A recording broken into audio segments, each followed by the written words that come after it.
आज त्या बीडला जे झालं ते संतोष देशमुख, काय बिचारे त्यांना काय किती घाणेरड्या पद्धतीने मारावं, किती घाणेरड्या पद्धतीने मारावं. बरं तुमच्या अंगामध्ये नसामध्ये जर एवढी क्रूरता भरलेली असेल ना, मी दाखवीन जागा, तिथे जा. पण हे सगळं झालं कशातनं? त्या विंडमिल, तिकडची ॲश, तो तिकडचा जो काय प्रकल्प, त्याच्यातनं निर्माण होणारी जी काही ती राख आहे. म्हणजे मी आजपर्यंत ऐकलं होतं की राखेमधनं फिनिक्स पक्षी उभारी घेतो. आमच्या बीडमध्ये राखेतनं गुंड तयार होतात. विषय होता पैशाचा. जी काय वाल्मिक कराड आणि जी काय नावं येत आहेत त्यांची, हे सगळ्या खंडण्या या संतोष देशमुखने त्याला विरोध केला. उद्या तिथे संतोष देशमुख नसता, दुसरा कोणी असता तरी त्यांनी हेच केलं असतं. विषय होता पैशांचा, विषय होता खंडणीचा, विरोध होता खंडणीला विरोध करणाऱ्यांचा.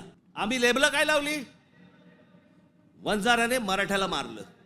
त्याच्यात वंजाऱ्यांचा काय संबंध आणि मराठ्यांचा काय संबंध? कशात गुंतून पडतोय आपण?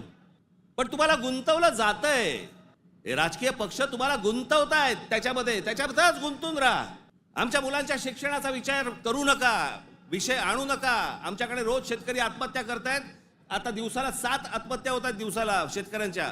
पाहू नका. आमच्याकडे रोजगार निर्माण होत नाहीये, लक्ष देऊ नका त्याच्याकडे. असंख्य मुलं आणि मुली मराठवाडा सोडून पुण्याकडे येत आहेत, दुर्लक्ष करा त्या गोष्टींकडे. आम्ही कशात अडकवलंय त्यांना? सगळ्यांना जातीपातीमध्ये अडकवलेलं आहे. कोणी जातीचं भलं केलेलं नाहीये आणि कोणी जातीच्या माणसाचं भलं केलेलं नाहीये.